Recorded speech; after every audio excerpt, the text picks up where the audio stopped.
जय हिंद। कैसे हैं आप दोस्तों?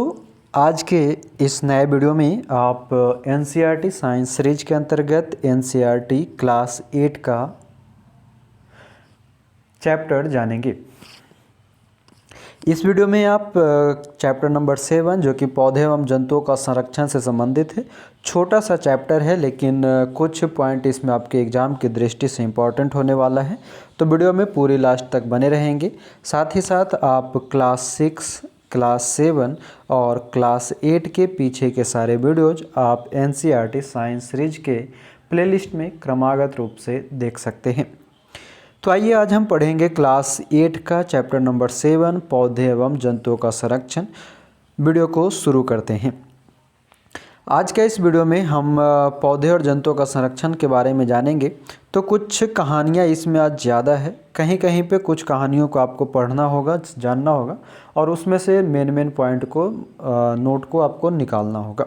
मैंने पहले ही नोट निकाल करके रखा है, आपको सिर्फ इस वीडियो को पूरी देखना है आगे के 30 से 35 मिनट, और जो इम्पोर्टेंट है उसको आप अपना याद रखेंगे। तो आइए हम चले अब घूमने जा रहे हैं। तो घूमने के क्रम में हमें बहुत सारे कुछ दिखाई देगा। उनमें से हमारे बच्चों जो हैं वो भरतपुर अभयारण्य का भ्रमण करने गए, कुछ ने काजीरंगा राष्ट्रीय उद्यान देखा, कुछ ने लोक चाउ वन्यजीव अभयारण्य देखा तथा ग्रेट निकोबार बायोस्फीयर रिजर्व देखा, कुछ ने बाघ संरक्षित क्षेत्र के बारे में भी सुना था। यहाँ पर देखो आपसे 3-4 सवाल दिया गया है, वो आप हमें कमेंट में बताओगे।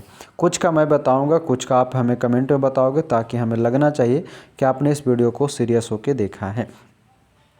जैसे यहाँ पर 2-3 नए नाम हैं जो कि आपने देखा होगा। भरतपुर अभयारण्य जो कि आपका राजस्थान में स्थित है, काजीरंगा राष्ट्रीय उद्यान जिसके बारे में भी आपने सुना है, ये आसाम में स्थित है।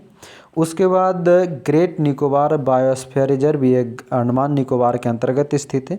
एक यहाँ पर नया दिख रहा है आपका नाम, वह लोक चाउ वन्य जंतु अभयारण्य। तो ये आप हमें कमेंट में इसका आंसर बताओगे गूगल करके। मैंने गूगल किया, वहाँ पर मुझे आंसर भी मिला, लेकिन मैं चाहता हूँ कि आप हमें बताओ, हम कमेंट चेक करेंगे। ठीक है, तो लोक चाउ वन्यजीव अभयारण्य कहाँ है ये आप कमेंट में बताओगे। अब पहेली है, ये सोच रही कि राष्ट्रीय उद्यान, वन्य जंतु अभयारण्य एवं जैव मंडल संरक्षित क्षेत्र को बनाने का क्या उद्देश्य है।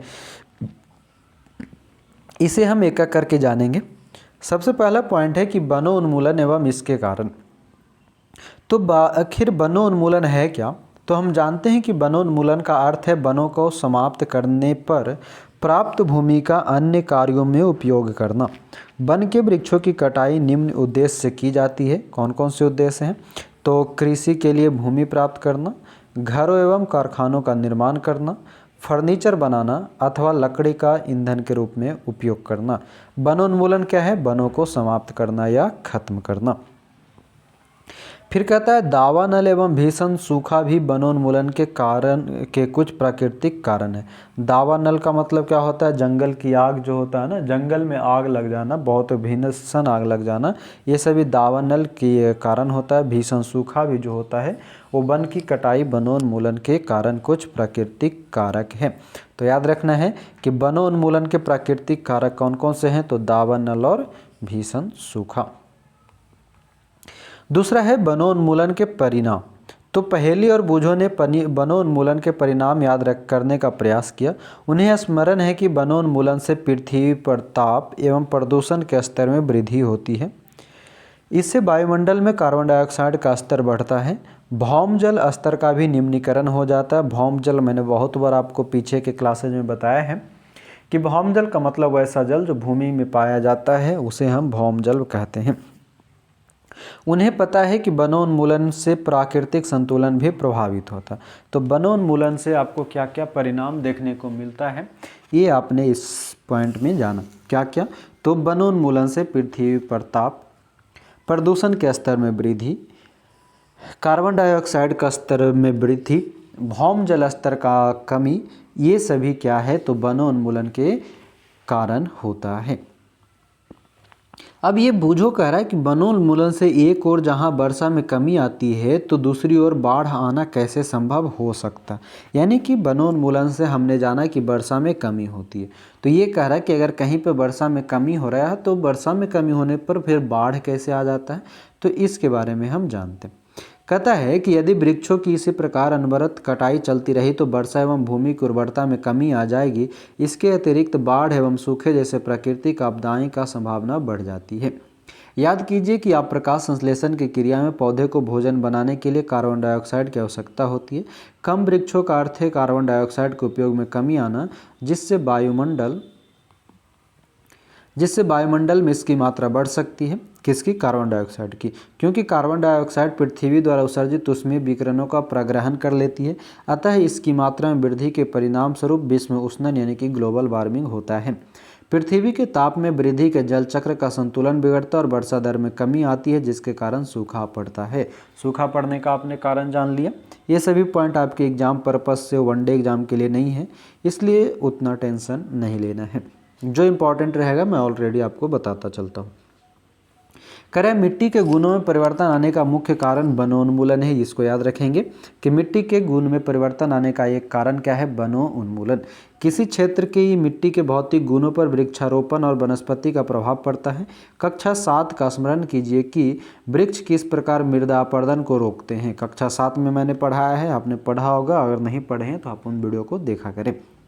भूमि पर वृक्षों की कमी होने से मृदा अपरदन अधिक होता है। मिट्टी की ऊपरी परत हटाने से नीचे की कठोर चट्टानें दिखाई देने लगती है। क्या है? मिट्टी की ऊपरी परत हटाने से नीचे की कठोर चट्टानें दिखाई देने लगती है। इससे मिट्टी में ह्यूमस की कमी होती है। चट्टान हट जाने से क्या होता है? मिट्टी में ह्यूमस कम जाती है। इसकी उर्वरता भी अपेक्षाकृत कम होती है। धीरे धीरे उर्वर भूमि मरुस्थल में परिवर्तित हो जाती है। इसे मरुस्थलीकरण कहते हैं। क्या है कि धीरे धीरे उर्वर भूमि मरुस्थल में परिवर्तित हो जाती है, इसे मरुस्थलीकरण कहते हैं। तो ध्यान रखेंगे। और दोस्तों हमें आपसे एक अनुरोध है कि आप लोग वीडियो तो देखते हैं लेकिन शेयर लाइक नहीं करते हैं, तो यार किया करें, ताकि जब तक कुछ लोग नहीं आते, व्यूज नहीं आता, तो थोड़ा सा मनोरंजन नहीं होता है। ठीक है, वीडियो मैं इतनी मेहनत से बनाता हूँ, लोग नए लोग जोड़ नहीं रहे हैं, आप जोड़ नहीं रहे हैं तो अच्छा नहीं लगता। आप लोग कमेंट करते भी हैं कि सर बनाइए वीडियो, लेकिन आप जब हमारा सपोर्ट नहीं करते तो मन छोटा हो जाता है। ठीक है, और मन छोटा हो जाता तो बनाने का इच्छा नहीं करता। तो थोड़ा आप देखा करें और लोगों तक पहुँचाया करें, ठीक ना। वैसे लेकिन मेरा पर्पस ये नहीं है कि आप ज़बरदस्ती किसी को शेयर करो, लेकिन किया करें। जितने भी ग्रुप्स वगैरह हैं वहाँ पर आप शेयर कर दें एक बार वीडियो को, ताकि कुछ नए लोग भी जुड़ते रहें, कुछ और भी लोग हमारे साथ आपके साथ आते रहें। आइए आगे देखते हैं। वनोन्मूलन से मृदा की जलधारण क्षमता तथा भूमि की ऊपरी सतह से जल के नीचे की ओर अंतःस्रवण पर भी विपरीत प्रभाव पड़ता है, जिसके परिणाम स्वरूप बाढ़ आती है। मिट्टी के अन्य गुण जैसे पोषक तत्व, गठन इत्यादि वनोन्मूलन को प्रभावित करता है। तो ये सभी सब जो है वनोन्मूलन के कारण प्रभाव होता है, वो बतलाया गया। अब कह रहे हैं कि हमने कक्षा 7 में पढ़ा था कि वनों में हमें अनेक उत्पाद प्राप्त होते हैं। इन उत्पादों की सूची बनाइए। आपने अगर पढ़ा होगा कक्षा 7 तो आपको याद होगा। अब हम अगला पॉइंट चलते हैं। तीसरा पॉइंट है वन एवं वन्य प्राणियों का संरक्षण। इसके बारे में हम जानेंगे कि वन और वन्य प्राणी का संरक्षण हम कैसे कर सकते हैं। यहाँ से थोड़ा सा ध्यान देकर चलेंगे, कुछ चीज़ें आपको ध्यान देना होगा। पहले हम जानते हैं जो प्रोफेसर अहमद इन लोगों का जो टीचर हैं वो यहाँ से अब लोगों को घुमाने लेके जा रहे हैं। घुमाने के क्रम में उन्होंने बताया कि पंचमढ़ी जैव मंडलीय संरक्षित नामक क्षेत्र को चुना गया। लोग बच्चे पंचमढ़ी जैव मंडलीय संरक्षित क्षेत्र घूमने जा रहे हैं। तो ध्यान रखना है कि पंचमढ़ी जैव मंडलीय क्षेत्र कहाँ स्थित है। ये मध्य प्रदेश के अंतर्गत मिलेगा। ठीक है, आप गूगल करके देख भी लेना एक बार, अगर कुछ गलत हो हमसे तो। हाँ, तो पंचमढ़ी जैवमंडलीय संरक्षित नामक क्षेत्र को चुना। वे जानते हैं कि इस क्षेत्र के पौधे एवं जंतु ऊपरी हिमालय की श्रृंखलाओं एवं निचले पश्चिमी घाट के समान है। ठीक है, यहाँ पर ऊपरी हिमालय का कुछ भाग दिखाई देता है और पश्चिमी घाट के कुछ भाग दिखाई देते हैं। प्रोफेसर अहमद का विश्वास है कि इस क्षेत्र की जैव विविधता अनूठी है। उन्होंने वन कर्मचारी श्री माधव जी से जैव मंडलीय संरक्षित क्षेत्र में बच्चों के मार्गदर्शन करने का अनुरोध किया। उन्होंने बताया कि जैविक महत्व के क्षेत्रों का संरक्षण हमारी राष्ट्रीय परंपरा का एक भाग है। यहाँ पर माधव जी एक नए व्यक्ति का नाम है, आपको याद नहीं रखना है। माधव जी ने बताया कि जैविक महत्व के क्षेत्र का संरक्षण हमारी राष्ट्रीय परंपरा का एक भाग है। आपको अगर याद होगा तो हमारा एक आर्टिकल है कौन सा, जो नीति निर्देशक तत्व के अंतर्गत आता है ना, पर्यावरण संरक्षण से संबंधित आर्टिकल 49 में आता है कुछ पॉइंट, कुछ 48 के क में आता है कुछ पॉइंट, जहाँ तक मुझे याद है। तो ये सभी क्या है, हमारे राष्ट्रीय परंपरा के अंतर्गत हमारी मतलब कि हमें उन सबको संरक्षित करना चाहिए। कहता है कि जैव मंडल पृथ्वी का वह भाग है जिसमें सजीव पाए जाते हैं अथवा जो जीवन यापन के योग्य है। जैव विविधता का अर्थ है पृथ्वी पर पाए जाने वाले विभिन्न जीवों की प्रजातियां, उनके पारस्परिक संबंध एवं पर्यावरण से उनका संबंध। जैव मंडल क्या है, तो पृथ्वी का वह भाग है जिसमें सजीव पाए जाते हैं अथवा जो जीवन यापन के योग्य है। जैव विविधता का अर्थ है पृथ्वी पर पाए जाने वाले विभिन्न जीवों की प्रजातियां, उनके पारस्परिक संबंध एवं पर्यावरण से उनका संबंध ढूंढना। अब यहाँ देखिए, कहता है वन्य जंतु अभ्यारण्य, राष्ट्रीय उद्यान, जैव मंडल, आरक्षित क्षेत्र इत्यादि पौधे और जंतुओं के लिए संरक्षित एवं सुरक्षित क्षेत्र। अब यहाँ ध्यान देना है कि वनस्पति जात और प्राणी जात, वनस्पति जात और प्राणी जात उनके आवासों के संरक्षण हेतु संरक्षित क्षेत्र चिन्हित किए गए, जिन्हें वन्यजीव अभ्यारण्य, राष्ट्रीय उद्यान और जैव मंडल आरक्षित क्षेत्र कहते हैं। वृक्षारोपण, कृषि, चारागाह, वृक्षों की कटाई, शिकार, खाल प्राप्त करने हेतु शिकार इन क्षेत्रों में निषिद्ध होते हैं। पोचिंग मतलब होता है शिकार करना, हिंदी शब्द भी याद रख लीजिएगा, पोचिंग का मतलब शिकार करना। अब हम जानते हैं कि आखिर वन्यजीव अभ्यारण्य क्या होता है, राष्ट्रीय उद्यान क्या होता है और जैव मंडल आरक्षित क्षेत्र क्या होता है। यहाँ से सवाल पूछे जाते हैं। वन्यजीव अभ्यारण्य है वह क्षेत्र जहाँ जंतु एवं अनेक आवास किसी भी प्रकार के विक्षोभ से सुरक्षित रहते हैं, उसे वन्यजीव अभ्यारण्य कहते हैं। जंतु और उनके घर जो है सभी तरह से सुरक्षित जो रहे, उसे वन्यजीव अभ्यारण्य कहते हैं। राष्ट्रीय उद्यान क्या है, तो वन्य जंतुओं के लिए आरक्षित क्षेत्र जहां वह स्वतंत्र रूप से आवास एवं प्राकृतिक संसाधनों का उपयोग कर सकते हैं, वो राष्ट्रीय उद्यान कहलाता है। यानी राष्ट्रीय उद्यान के अंतर्गत हम उस क्षेत्र को रखा जाता है जहां पर जंतु अपनी पूरी स्वतंत्र रूप से अपने कहीं भी किसी भी दिशा में घूम सकता है, उसे हम राष्ट्रीय उद्यान कहते हैं।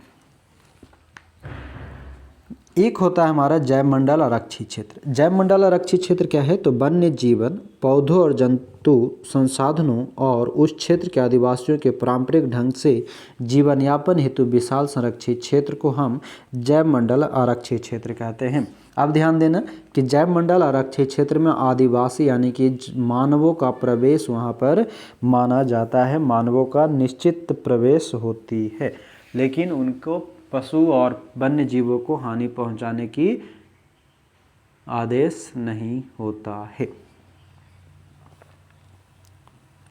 आगे बढ़े, अब आता है हमारा जैव मंडल आरक्षण। जैव मंडल आरक्षण क्या है, तो यहाँ समझिए। कहता है कि जैव विविधता के संरक्षण के उद्देश्य से जैव मंडल आरक्षित क्षेत्र बनाए जाते हैं, ध्यान रखना है। जैसा कि आप जानते हैं कि जैव विविधता का अर्थ है किसी क्षेत्र विशेष में पाए जाने वाले सभी पौधों, जंतु और सूक्ष्म जीवों की विभिन्न प्रजातियां। क्या है, जैव विविधता का अर्थ है किसी क्षेत्र विशेष में पाए जाने वाले सभी पौधों, जंतु और सूक्ष्म जीवों की विभिन्न प्रजातियां। किसी क्षेत्र का जैव मंडल आरक्षित क्षेत्र उस क्षेत्र की जैव विविधता एवं संस्कृति को बनाए रखने में सहायक होता है। जैव आरक्षित क्षेत्र क्या है, उस क्षेत्र का जैव विविधता और संस्कृति दोनों को बनाकर रखता है। किसी जैव मंडल आरक्षित क्षेत्र के अंतर्गत अन्य संरक्षित क्षेत्र भी हो सकते हैं। पंचमढ़ी जैव मंडल आरक्षित क्षेत्र में सतपुड़ा नामक एक राष्ट्रीय उद्यान तथा बोरी एवं पंचमढ़ी नामक 2 वन्य जंतु अभ्यारण्य आते हैं। तो ध्यान रखना है, जो पंचमढ़ी जैव मंडल आरक्षित क्षेत्र है, इसके अंतर्गत एक सतपुड़ा राष्ट्रीय उद्यान आता है और उसी के अंतर्गत बोरी और पंचमढ़ी 2 वन्य जंतु अभ्यारण्य भी आते हैं। अब ये लिखना है, यहाँ पे बॉक्स आपको भरना है, संरक्षण हेतु सुरक्षित क्षेत्र मेरे जिला में, मेरे प्रदेश में, मेरे देश में, मतलब आपके देश में कौन कौन से राष्ट्रीय उद्यान वन्य जीव अभयारण्य है, इसको बताना है। ये पंचमढ़ी जैवमंडल आरक्षित क्षेत्र का मैप है, आप चाहें तो देख सकते हैं, जिसमें हमने क्या पढ़ा कि पंचमढ़ी जैवमंडल आरक्षित क्षेत्र के अंतर्गत ये आप देख सकते हो सतपुड़ा राष्ट्रीय उद्यान, ये आप देख सकते हो बोरी अभयारण्य, और यहाँ आप देख सकते हो पंचमढ़ी अभयारण्य। यानी कि ये जो आप देख रहे हैं ये पूरी की पूरी है पंचमढ़ी जैवमंडल रिजर्व, ठीक है, जैवमंडल आरक्षित क्षेत्र। इस जैवमंडल आरक्षित क्षेत्र में आपने 3 चीज़ों को देखा, वो 3 चीज़ कौन कौन से हैं, तो एक बोरी अभयारण्य, एक सतपुड़ा राष्ट्रीय उद्यान और एक पंचमढ़ी अभयारण्य, इसके अंतर्गत 3 आते हैं। आगे,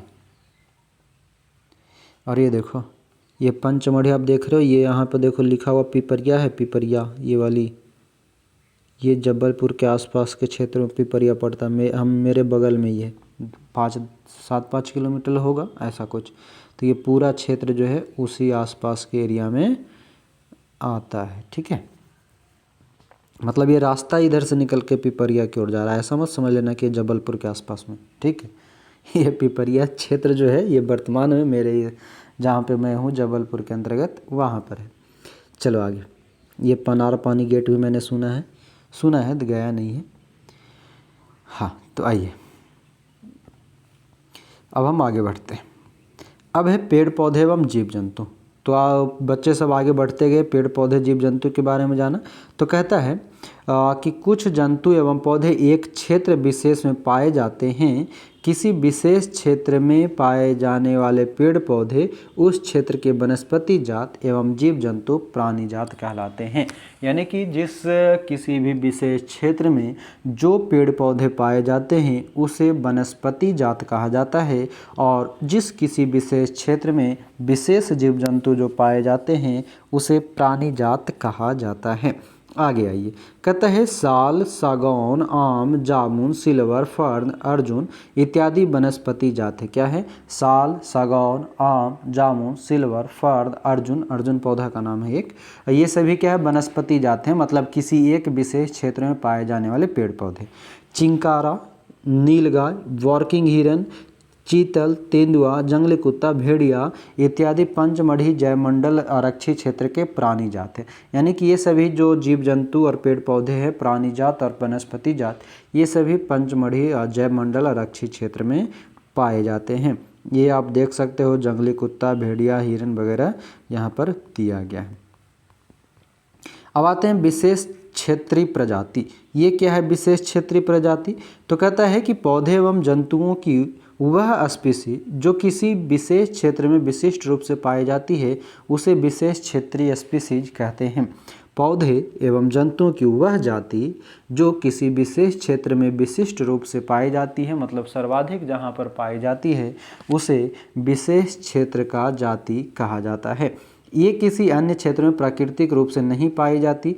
किसी विशेष प्रकार का पौधा या जंतु किसी विशेष क्षेत्र, राज्य अथवा देश की विशेष क्षेत्रीय हो सकते हैं। ठीक है, मतलब जो पेड़ पौधे किसी विशेष क्षेत्र में ही पाए जाते हैं वो वहाँ का विशेष क्षेत्रीय स्पीसीज कहलाते हैं। अगर किसी पेड़ पौधे को आप एक जगह से उसके और प्राकृतिक जगह से उठा करके किसी अन्य जगह लेके जाओगे जहाँ पर वो सही ढंग से नहीं पनप पाता है तो वह विशेष क्षेत्रीय स्पीसीज की श्रेणी से बाहर हो जाता है। जैसे मैं बताता हूँ, अभी आपने सुना होगा हमारे यहाँ चीता लाया गया है ना। चीता जो है वो नामीबिया और अफ्रीका वगैरह से लाया जा रहा है। ये जो चीता है आपने सुना होगा मध्य प्रदेश के कूनो नेशनल पार्क में रखा गया है। पहली बार में जब 8 चीता आया था उसमें से करीब 4-5 चीता मर चुके हैं। ठीक है, तो क्यों? क्योंकि उसके जो प्राकृतिक क्षेत्र जो था नामीबिया और दक्षिण अफ्रीका, वहाँ से ये आ करके अपने किसी आवास में, प्राकृतिक आवास को छोड़ करके यहाँ आ गया। तो इस कारण से क्या हुआ, इसका प्राकृतिक आवास से दूरी बढ़ जाने के कारण वो मर गया। तो क्यों? क्योंकि वो विशेष क्षेत्रीय स्पीसीज था। अब आगे बढ़ें। यहाँ है कि बिसन, बीसन, भारतीय विशाल गिलहरी तथा उड़ने वाली गिलहरी इस क्षेत्र के विशेष क्षेत्रीय प्राणी है। किस क्षेत्र का? तो पंचमढ़ी क्षेत्र के अंतर्गत जो आता है।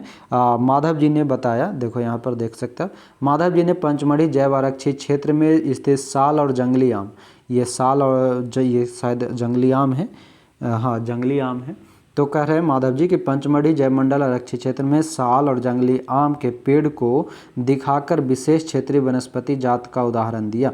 उसके बाद उन्होंने बताया कि बीसन एक बैल के रूप में होता है, बैल की प्रजाति के रूप में, सांड जैसा। भारतीय विशाल गिलहरी और उड़ने वाली गिलहरी, ये सभी पंचमढ़ी जैवमंडल क्षेत्र का विशेष क्षेत्रीय प्राणी के रूप में पाया जाता है। ये देख सकते हो विशाल गिलहरी। स्पीसीज सजीवों की समष्टि का वह समूह है जो एक दूसरे से अंतर्जनन करने में सक्षम होते। इसका अर्थ है कि एक जाति के सदस्य केवल अपनी जाति के सदस्यों के साथ अन्य जाति के सदस्यों को छोड़कर जननक्षम संतान उत्पन्न कर सकते हैं। एक जाति के सदस्यों में सामान्य लक्षण पाए जाते हैं। क्या समझा रहा है आपको कि स्पीसीज जो होती है वो सजीवों की एक समूह होता है जो एक दूसरे से अंतर्जनन करने में सक्षम होता है। मतलब इसका अर्थ ये है कि एक जाति के सदस्य केवल अपनी जाति के सदस्यों के साथ अन्य जाति के सदस्यों को छोड़कर जननक्षम संतान उत्पन्न कर सकते। मतलब इसका कहने का अर्थ सीधा सा है कि जो जिस जाति का है उसी जाति से वो अपनी वंश वृद्धि कर सकता है। अब ऐसा तो नहीं हो सकता कि आदमी जानवर से, जानवर आदमी से, कुत्ता बिल्ली से, बिल्ली गधा से अपना वंश वृद्धि कर सकता है। तो ये वही समझाने का बात कह रहा है कि एक जाति के सदस्य केवल अपनी ही जाति के सदस्यों से जननक्षम करके संतान उत्पन्न कर सकते हैं। अगला आता है हमारा वन्य प्राणी अभ्यारण्य। तो वन्य प्राणी अभ्यारण्य के अंतर्गत हमने जाना कि आरक्षित वनों की तरह ही कुछ ऐसे क्षेत्र हैं जहां वन्य प्राणी यानी कि जंतु सुरक्षित एवं संरक्षित रहते हैं। इन्हें वन्य प्राणी अभ्यारण्य कहते हैं। अभ्यारण्य वह स्थान है जहां प्राणियों अथवा जंतुओं को मारना या शिकार करना अथवा पकड़ना पूर्णतः निषिद्ध एवं दंडनीय अपराध होता है। वन्य प्राणी अभ्यारण्य कहलाता है। वन्य प्राणी अभ्यारण्य के अंतर्गत क्या है? तो वहाँ पर किसी भी जंतु या प्राणियों को पकड़ना, शिकार करना, मारना ये पूरी तरह से बंद होता है और साथ ही साथ दंडनीय अपराध होता है। कुछ महत्वपूर्ण संकटापन्न वन्य जंतु, इसका नाम आप याद रखेंगे, यहाँ से सवाल पूछे गए हैं बहुत बार। संकटापन्न वन्य जंतु, संकटापन्न का मतलब वो है जिसकी वंश खत्म होने के कगार पर है, खत्म नहीं हुआ है लेकिन खत्म होने के कगार पर होता है, उसे हम संकटापन्न वन्य जंतु या जीव कहते हैं। जैसे काला हिरन, श्वेत आँखों वाले हिरन, हाथी, सुनहरी बिल्ली, गुलाबी सिर वाली बत्तख, घड़ियाल, कच्छ मगरमच्छ, अजगर, गेंडा आदि जो वन्य प्राणी है ये सुरक्षित एवं संरक्षित है संकटापन्न के रूप में। भारतीय अभयारण्यों में अनूठे दृश्य भूमि, बड़े समतल वन, पहाड़ी वन तथा बड़ी नदियों के डेल्टे की झाड़ियाँ, भूमि अथवा बुशलैंड देखे जाते हैं। तो संकटापन्न वन्य जंतु कौन कौन से हैं? काले हिरन, श्वेत आँख वाला हिरन, हाथी, सुनहरी बिल्ली, गुलाबी सिर वाली बत्तख, घड़ियाल, कच्छ मगरमच्छ, अजगर, गेंडा, ये सभी क्या है? संकटापन्न वन्य जंतु है। आगे और क्या जानना है हमें? करें कि चिड़ियाघर और वन्य प्राणी अभ्यारण्य में क्या अंतर है, ये बूझो का सवाल है। तो आइए हम चिड़ियाघर और वन्य प्राणी के अंतर को समझाने का प्रयास करते हैं बूझो को।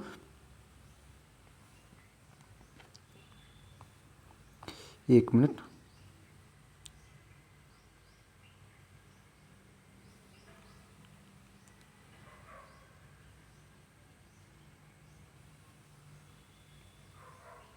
आइए राष्ट्रीय उद्यान के बारे में जानते हैं। अब यहाँ पर राष्ट्रीय उद्यान के अंतर्गत हमने सतपुड़ा राष्ट्रीय उद्यान का जिक्र किया है। यहाँ पर आपको याद रख लेना है कि सतपुड़ा राष्ट्रीय उद्यान कहाँ है, तो यह भी मध्य प्रदेश में। उन्हें बताया गया है कि यह विशाल आरक्षित क्षेत्र है। कौन? राष्ट्रीय उद्यान के बारे में बताया जा रहा है कि यह विशाल आरक्षित क्षेत्र है तथा पर्यावरण के संपूर्ण संघटकों का संरक्षण करने में पर्याप्त है। इन्हें राष्ट्रीय उद्यान कहते हैं। यानी कि विशाल रिजर्व एरिया जो पर्यावरण के सभी घटक और संगठन का संरक्षण करता है, राष्ट्रीय उद्यान कहलाता है। यह वनस्पति जात, प्राणी जात, दृश्य भूमि तथा ऐतिहासिक वस्तुओं का संरक्षण करते हैं। सतपुरा राष्ट्रीय उद्यान भारत का प्रथम आरक्षित वन है। तो ये भी सवाल स्टैटिक से पूछा जाएगा कि वह कौन सा राष्ट्रीय उद्यान है जो भारत का प्रथम आरक्षित यानी कि रिजर्व वन के रूप में जाना जाता है। तो सतपुरा राष्ट्रीय उद्यान भारत का प्रथम आरक्षित वन है। सर्वोत्तम किसके टीक यानी कि सागौन का वृक्ष सतपुरा राष्ट्रीय उद्यान में ही मिलता है। सतपुरा राष्ट्रीय उद्यान की चट्टानों में आवास यानी कि शरण भी स्थित है। यह इन वनों में मनुष्य की गतिविधियों के प्रागैतिहासिक प्रमाण मिले हैं, यानी कि ये सिंधु काल से भी पुराना है, जिससे हमें आदि मानव के जीवन यापन के बारे में पता चलता है। चट्टानों के इन मानव आवासों में कुछ पेंटिंग कलाकृतियाँ भी मिलती है। पंचमढ़ी जैवमंडल संरक्षित क्षेत्र में 55 चट्टान आवास की पहचान की जा चुकी है। तो ये स्टैटिक जीके के रूप में आप याद रखेंगे कि पंचमढ़ी जैवमंडल संरक्षित क्षेत्र में कितने चट्टानी आवास है, तो 55 चट्टानी आवास है। ठीक है। जंतु एवं मनुष्य को इन कलाकृतियों में लड़ते हुए, शिकार, नृत्य एवं वाद्य यंत्र को बजाते हुए दर्शाया गया है। आज भी अनेक आदिवासी जंगल में रहते हैं, यानी कि हमें आदि मानव से संबंधित जानकारी पंचमढ़ी राष्ट्रीय उद्यान या सतपुरा राष्ट्रीय उद्यान से प्राप्त हुआ है। आगे बच्चों को दिखाई देता है सतपुड़ा बाघ आरक्षित क्षेत्र। अब इसके बारे में क्या है, तो बताया जा रहा है कि हमारी सरकार ने बाघों के संरक्षण हेतु प्रोजेक्ट टाइगर अथवा बाघ परियोजना लागू किया था। ये कब आया था, कोई बताएंगे? चलिए, हमने इतना लिखा 197, इसके आगे फिल इन द ब्लैंक्स है आपके लिए, आप आंसर बताओ कब आया था प्रोजेक्ट टाइगर। कहता है कि हमारी सरकार ने बाघों के संरक्षण हेतु प्रोजेक्ट टाइगर अथवा बाघ परियोजना लागू की। इस परियोजना का उद्देश्य अपने देश में बाघों की उत्तरजीविता एवं संवर्धन करना है। तो इस फिल इन द ब्लैंक्स में आप भर लेना 3। 1973 में प्रोजेक्ट टाइगर आया था, 1992 में आपका प्रोजेक्ट हाथी आया था। आगे बढ़ते,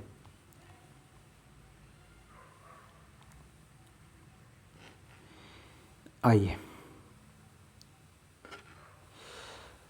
बूझो का सवाल है कि क्या इन वन में बाघ अभी भी पाए जाते हैं? मुझे उम्मीद है कि मैं बाघ देख सकता हूं। तो कह रहा है कि बाघ उन स्पीसीज में से एक हैं जो धीरे धीरे हमारे वनों से विलुप्त होते जा रहे, परंतु सतपुड़ा आरक्षित क्षेत्रों में बाघों की संख्या में वृद्धि हो रही है। अतः यह संरक्षण का अनूठा उदाहरण है। किसी समय शेर, हाथी, जंगली भैंसे तथा बारहसिंगा भी सतपुड़ा राष्ट्रीय उद्यान में पाए जाते थे। वे जंतु जिनकी संख्या एक निर्धारित स्तर से कम होती जा रही है और वे विलुप्त हो सकते हैं, संकटापन्न जंतु कहलाते हैं। जो भी हमने ऊपर में पढ़ा था, संकटापन्न जंतु के रूप में हिरन, श्वेत आँख वाली हिरन, बड़े पूँछ वाली गिलहरी, ये सभी जो हमने जाना था, हाथी, ये सभी ये संकटापन्न जंतु के रूप में जाने जाते हैं। बूझो को डायनासोर के विषय में याद दिलाया गया जो लाखों वर्ष पूर्व विलुप्त हो चुके हैं। कुछ जीवों के प्राकृतिक आवास में व्यवधान होने से उनके अस्तित्व को खतरा पैदा हो गया, यानी कि आपने जान गया संकटापन्न जंतु क्या कहलाता। प्रोफेसर अहमद ने बताया कि पौधों और जंतुओं के संरक्षण के उद्देश्य से सभी राष्ट्रीय उद्यानों में कड़े नियम लागू किए जाते हैं। मानवीय गतिविधियां जैसे चराना, अवैध शिकार, जानवरों को पकड़ना या मारना, जलावन, पौधे की लकड़ी या औषधीय पौधे एकत्र करना सभी स्वीकार्य नहीं होता है। मतलब ये सभी वहाँ पर अवैध माना जाता। किसी क्षेत्र के सभी पौधे, प्राणी एवं सूक्ष्मजीव और जैव घटकों जैसे जलवायु, मिट्टी, भूमि, नदी, डेल्टा इत्यादि संयुक्त रूप से किसी पारितंत्र का निर्माण करता है। यानी कि पारितंत्र के अंतर्गत कौन कौन शामिल होते हैं, तो उस क्षेत्र का जैव घटक जैसे जलवायु, मिट्टी, भूमि, नदी, डेल्टा, ये सभी मिला करके उस क्षेत्र का पारितंत्र कहलाता है, इकोसिस्टम कहलाता है। इम्पॉर्टेंट है रेड डाटा बुक। कहता है कि प्रोफेसर अहमद ने बच्चों को रेड डाटा पुस्तक के विषय में समझाते हैं। वह उनको बताते हैं कि रेड डाटा पुस्तक वह पुस्तक है जिसमें सभी संकटापन्न स्पीसीज का रिकॉर्ड रखा जाता है। पौधे, जंतु और अन्य स्पीसीज के लिए अलग अलग रेड डाटा पुस्तकें आता है। ठीक है, लाल आंकड़ा किताब इसको बोलते हैं, रेड डाटा बुक बोला जाता है। बहुत बार इससे सवाल पूछे गए हैं, तो याद रखना है रेड डाटा बुक ये संकटापन्न जातियों से संबंधित होते हैं। और ये कौन जारी करता है, तो IUCN जारी करता है। IUCN की स्थापना 1948 में जारी किया गया था। अब आता है हमारा प्रवास। प्रवास में भी देखो एक नया संरक्षित क्षेत्र की जानकारी दी गई है, तवा संरक्षित क्षेत्र। ठीक है, तो तवा संरक्षित क्षेत्र तवा नदी के एरिया में आता है, ये भी मध्य प्रदेश में ही पाया जाता है, तो ये भी याद रखेंगे। जलवायु में परिवर्तन के कारण प्रवासी पक्षी, ध्यान देना, प्रवासी पक्षी प्रत्येक वर्ष सुदूर क्षेत्रों से एक निश्चित समय पर उड़कर आते हैं। वह यहाँ अंडे देने के लिए आते हैं, क्योंकि उनके मूल आवास में बहुत अधिक शीत के कारण, मतलब ठंड के कारण, वह स्थान उस समय जीवन यापन हेतु अनुकूल नहीं होता। ऐसे पक्षी जो उड़कर सुदूर क्षेत्रों तक लंबी यात्रा करते हैं प्रवासी पक्षी कहलाते हैं, जैसा कि पहली ने कक्षा 7 में पढ़ा है। तो आपने भी पढ़ा होगा अगर कक्षा 7 हमने पढ़ाया है तो, और कक्षा 7 में ही प्रवासी पक्षी के बारे में बताया गया था। आपने नाम सुना होगा पेंगुइन का। ये जो है ये पक्षी आर्कटिक क्षेत्र को छोड़ करके, अंटार्कटिक क्षेत्र को छोड़ करके भारत में आते हैं। जैसे आपने यहाँ पे राजस्थान का भरतपुर पक्षी अभ्यारण्य के बारे में आपने सुना होगा, वहाँ पर बहुत सारे प्रवासी पक्षी आते हैं। बिहार के अंतर्गत कांवरताल झील जो है बेगूसराय के आसपास में, वहाँ पर बहुत सारे प्रवासी पक्षी आते हैं। तो अपने परिवर्तन जो होता है उसके क्षेत्र में जलवायु का, उसके कारण जो कुछ पक्षु और पक्षी वो उड़ करके किसी विशेष क्षेत्र में चले जाते हैं और अपनी प्रजनन क्रिया करने के बाद पुनः अपनी घर वापसी हो जाता है। वैसे क्षेत्रों को हम प्रवासी पक्षी के रूप में जानते हैं। करें क्या होगा जब हमारे पास लकड़ी ही नहीं बचेगी? क्या लकड़ी का कोई विकल्प उपलब्ध है? मैं जानता हूँ कि कागज़ एक महत्वपूर्ण उत्पाद है जो हमें वनों से प्राप्त होता है। कागज़ किससे बनता है? वन से प्राप्त होता है। बस ये कहना ये चाह रहा सीधा सीधा कि कागज़ का बचाव करो, ठीक है, पेड़ों का बचाव करो। आपको ज़्यादा कुछ नहीं जानना है, बस यहाँ से 2 लाइन याद रख लेंगे। कागज़ का पुनः चक्रण करना, मतलब कागज़ का रिसाइकल करना, रीयूज करना है, वो आप याद कर सकते हैं। करें कि 1 टन कागज़ प्राप्त करने के लिए पूर्ण रूपेण विकसित 17 वृक्षों को काटा जा सकता। अगर हमारे देश में 1 टन कागज़ अगर हम बना रहे हैं तो उसमें से 17 बड़े बड़े वृक्षों को काटा जा सकता है, तब जा कर के 1 टन कागज़ बनेगा। कहता है कि उपयोग के लिए कागज़ का 5 से 7 बार तक पुनः चक्रण किया जा सकता है। मतलब ख़राब कागज़ को 1 बार से 5 से 7 बार तक हम उसको रिसाइकल करके रीयूज कर सकते हैं। बस और कुछ नहीं है यहाँ पे याद करने के लिए। अब यहाँ पर है क्या वनोन्मूलन का कोई अस्थायी हल है? तो वनोन्मूलन यानी कि वन की कटाई का दूसरा अस्थायी रूप क्या है? पुनर्वनरोपण, यानी कि पेड़ पौधों को फिर से लगाना। वनोन्मूलन का उत्तर पुनर्वनरोपण है, ठीक है, बस वही। अब यानी कि अब यहाँ पर इस कहानी में यहाँ जो समझाया गया है कि आपको पेड़ पौधे रोपने चाहिए, कैसे रोपने चाहिए, वो सभी है जो आपके एग्ज़ाम पर्पस के लिए इम्पोर्टेंट नहीं है। आप बच्चे हैं नहीं कि आपको समझाया जाए कि बच्चों पेड़ को कैसे रोपना है, कैसे बचाना है। तो हमें सिर्फ जो बताना है वो हम ये बताएंगे कि प्रोफेसर अहमद ने उन्हें बताया कि भारत वन संरक्षण अधिनियम है। भारत के अंतर्गत भारत वन संरक्षण अधिनियम आया हुआ है। इस अधिनियम का उद्देश्य प्राकृतिक वनों का परिरक्षण और संरक्षण करना है। साथ ही साथ ऐसे उपाय भी करना है जिससे वन में और उनके समीप रहने वाले लोगों की आधारभूत आवश्यकताओं की पूर्ति हो सके, ठीक है। उसके बाद ये पूर्ति हो गया, यहाँ पर लोग कुछ देर बैठा, उसके बाद वो लोग वहाँ से उठ करके कहाँ से? पंचमढ़ी। हमने पूरी कहानी में किसके किसके बारे में पढ़ा जो हम बताते हैं, यानी कि बच्चों का जो टूर था वो समाप्त हो चुका है। तो अब आप हमारे जो बच्चे हैं, हमारे जो साथी हैं, उनको मैं टूर में कौन कौन से जगह घुमाया वो आप रिकॉल करो। आपने जाना पंचमढ़ी, क्या था? पंचमढ़ी कैसे था? यही था ना, पंचमढ़ी जैव संरक्षित क्षेत्र जाना। इसके अंतर्गत आपने सतपुड़ा वन्य जीव अभ्यारण्य देखा। इसके अंतर्गत आपने बोरी देखा। इसके अंतर्गत आपने तवा वन्य जीव अभ्यारण्य देखा। उसके बाद आपने भरतपुर के बारे में जाना था ना। उसके बाद आपने काजीरंगा के बारे में जाना था। उसके बाद एक निकोबार द्वीप में जो था उसके बारे में जाना। एक और लॉन्गचोंग या कुछ नाम सा था वो जाना। तो ये सभी का आप नाम और कहाँ है वो याद रख लेंगे। आइए अब हम जानेंगे प्रमुख शब्द, यानी कि हमारा चैप्टर हो चुका है समाप्त और आपने क्या सीखा वो जानेंगे। उसके बाद हम जानेंगे इससे संबंधित ऑब्जेक्टिव प्रश्न को। तो पहले हम जानते हैं प्रमुख शब्दों में आपने क्या आज पढ़ा। जैव विविधता पढ़ा, जैव मंडल आरक्षण पढ़ा, वनोन्मूलन पढ़ा, मरुस्थलीकरण पढ़ा, पारितंत्र, संकटापन्न स्पीसीज, विशेष क्षेत्रीय स्पीसीज, विलुप्त प्राणी जात, वनस्पति जात, प्रवासी पक्षी, राष्ट्रीय उद्यान, रेड डाटा बुक, पुनर्वनरोपण और अभ्यारण्य के बारे में जाना। पूरी कहानी में आपने क्या सीखा? तो वन्य प्राणी अभ्यारण्य, राष्ट्रीय उद्यान एवं जैव मंडल आरक्षित क्षेत्र ऐसे नाम हैं जो वन एवं वन प्राणियों का संरक्षण एवं परिरक्षण हेतु बने हैं। जैव विविधता का अर्थ है किसी विशेष क्षेत्र में पाए जाने वाले सजीवों की विभिन्न किस्में। किसी क्षेत्र के सभी पौधे एवं जंतु उस क्षेत्र के वनस्पति जात और प्राणी जात में से जाने जाते हैं। विशेष क्षेत्रीय स्पीसीज किसी क्षेत्र विशेष में ही पाई जाती है।